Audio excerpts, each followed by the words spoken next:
Hello, welcome to the review. This is the review. My name is Hoot. Well, the votes are in, and the winner is Season 1, Episode 8. Charlie dies and doesn't come back. Where, well, Charlie dies. Sorry for the spoilers. And has to journey through the depths of H-E-double-L's to get back out. I've been wanting to talk about Smiling Friends for a while, and I thought this was a good enough time. I can't wait to get started talking about the brainchild of Zach Hiddell, or Psychic Pebbles, and the occasional guest of Oni Plays, and Michael Cusick, the creator of YOLO, which I don't really find all that funny, no offense, and the Bushworld Adventures, aka the Aussie Rick and Morty. And you see both their animation styles in the show. Also, a little random trivia. Not only did some of Oni Plays make appearances in Smiling Friends, but both have voiced characters in High on Life, Has Been Hotel, and Hell of a Boss. Not to mention all the special cameos they got to guest star in Smiling Friends, like Chills saying the number 15. Or Joel Haver's occasional cameos. Heck, they got Doug Walker, the nostalgia critic, to play a demon hunter character and say the variation of his famous intro, I remember it, so you don't have to. That and Party Hoots has been hanging out with Glep, the certified MVP, and my favorite character of the series. Not just my opinion, but a hootin' fact. So, let's get to discussing Smiling Friends, Season 1, Episode 8. Charlie dies and doesn't come back. Ah! We get a nice narration to start us off as we see the happy Smiling Friends building as Pim is setting up lights, Alan is making more cookies, and Glep, the VIP, has a nap from being an absolute legend. And I don't want to hear no, meh, what does he do around the place? He's Glep, you pleb. You better show some respect. Nah, but seriously though, he's the glue that holds the place together, or should I say nail. I'll explain that episode if you hooties want Smiling Friends to be added to the list of shows I review on a regular, like King of the Hill. Yep, everyone seems to be feeling that Christmas spirit. Well, except for one person. Charlie seems to have the holiday humbug, as he's too busy playing his cybercomputer video game, too busy to help Pim when the boss walks in, wearing a zesty festive outfit, telling him that he needs a last-minute tree for the office, and Charlie has to have a little baby fit. Hey Charlie, how about you give a little less lip and a little more skip? Being on to the forest to grab a Christmas tree for your awesome boss that really didn't need to wear that kind of Christmas costume. But who am I to judge how someone expresses their festive side? At least he's putting in the effort. Where's your festive side, huh? You don't have any festive outfit on. You better get rid of that holiday humbug and fast. The gang look for the perfect tree as Charlie drags behind like a grumpy banana. And Pam and Charlie have a back and forth about the last few episodes. One of the things I like about Smiling Friends are moments like this where they banter back and forth. It really gives me Oni Plays vibes with them going back and forth. Also, some nice continuity with the callbacks. I know it's a weird thing to focus on, but it's cool that they bring up past episodes. It adds more realism with the moments where they talk with no music. Charlie decides he wants to chop down the tree to prove a point, not watching the tree, and well, I wonder how that happened. Maybe instead of trying to prove a point or be a Scrooge to Pim and everyone else, you could have watched where the tree was going so it didn't, oh, I don't know, crushed you like a mashed banana. Now look at you. Well, you can't because, well, you know, because you're dead. But I'm sure it can't be that bad.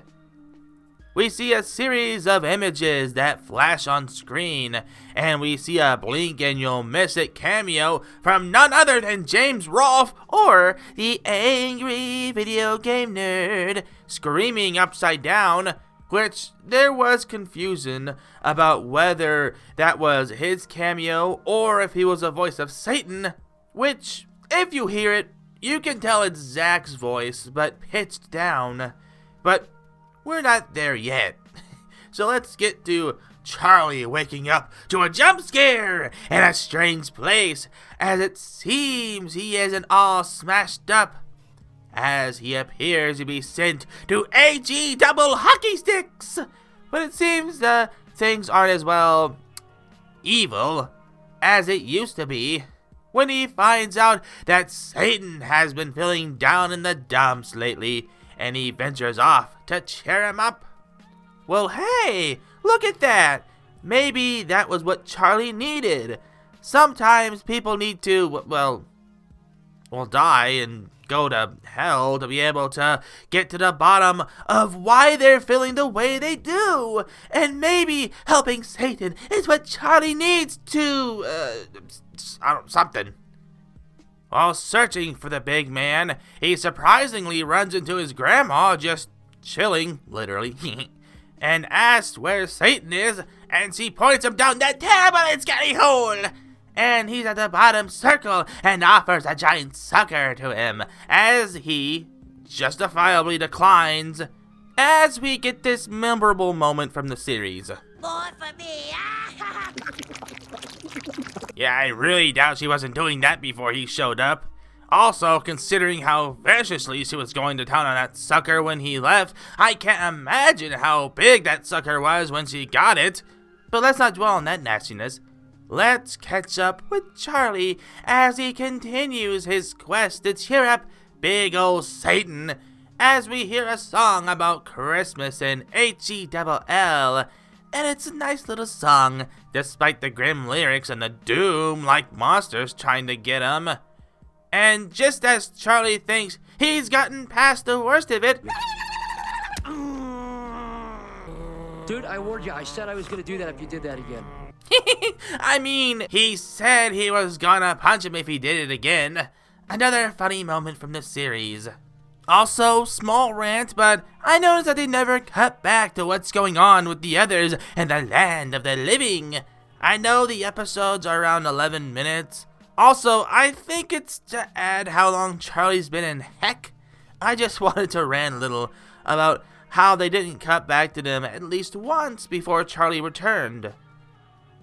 As Charlie makes his last stretch to Satan's office, he's being taunted by haunted souls, and one that couldn't think of anything to say before reaching Satan's office. Okay, Charlie, it's up to you to cheer up Satan and get the HELLs out of, well, HELLs. Who knows? He may be going through the same problems you might be yourself, and by solving his issues, you can see how similar his situation is to yours. Well, aside from Satan being massive, he does seem to have the same attitude that Charlie did when the episode started, and while calmly explaining ways that he could help make him feel better about his situation, which I bet if Charlie did this for himself, it could help him with his life. I mean, they're playing the same game when we see them, but Satan takes it as an insult and calls his minions to torture Charlie, saying it brings him great joy to see him being tortured, which technically means Charlie did make him happy, and when people are happy, they smile. So Charlie, in a way, cheered him up, but he refused to let Charlie go when he is saved by God, voiced by Gilbert Gottfried. You passed my test, Charlie. By helping the evil devil, you confronted your own problems. I hope you learn from this cool experience. Praise his Godfriedness to save Charlie from certain eternity of torture. And I know Charlie will think twice about being a Scroogey banana and also take time to better his life and slowly work to be a more cheerful person, or he learned nothing from this and is going to be the same moody banana next year. Now, how is he going to get back to the world of the living? In the middle of his funeral, Gilbert Godfrey throws him back to Earth like General Radon entering his second phase, naked, which is weird on its own, but with a brighter look on life, as the narrator ends off the episode and we find out who it was. Oh, that was a wonderful story, Grandfather Gleb. But did all of that really happen? Yep, hell is actually real, and Christianity was right all along. Sorry. Oh. Merry Christmas, everyone. And Merry Christmas to you too, Glep. Even though it's not Christmas at the time of this episode, Merry Christmas if you're watching this on Christmas, whenever you're watching this. Either way, thanks for watching. What'd you think of the episode? And the review in the comments. As always, your opinions and feedback mean a lot, and I can't thank you enough for all of your support. Again, sorry this review isn't really that long, but I hope you still find it entertaining. I may even review the other Smiling Friends Christmas episodes this Hootmas if you want. But until then, don't forget to like, share with your fam and cheese. And if you're new to the channel, subscribe today and join the Parliament of Hoots. And I'll see you when you visit the Owlery again, and I give my hoot in the dark. Goodbye! That was the show. This is my review. My name is Hoots. Thanks again for watching. Don't forget to like, share with your fam. Subscribe today and join the Parliament of Hoots. Check out my other social medias like Twitter, Instagram, PlayStation Network account.